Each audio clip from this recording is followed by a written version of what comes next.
Hello বন্ধুরা,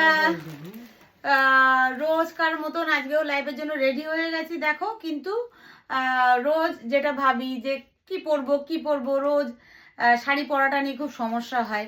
তো আজকেও তাই ভাবছি যে কি পরবো কিছুই নেই পরার জন্য। তাই ভাবলাম যে কি করব পরবো। এগুলো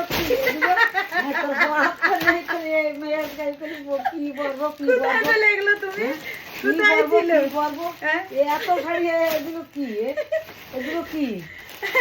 ও হ্যাঁ, এগুলো আমি সব মিশো থেকে অর্ডার দিয়েছিলাম, সেগুলো রয়েছে। কিছু পায় না, কিছু পায় না। তো শাড়ির বড় শাড়ি শাড়ি তো লাগবে বলো বন্ধুরা। এই দেখো মিশোর থেকে সব অর্ডার দিয়েছি, 10টা শাড়ি আছে এর মধ্যে।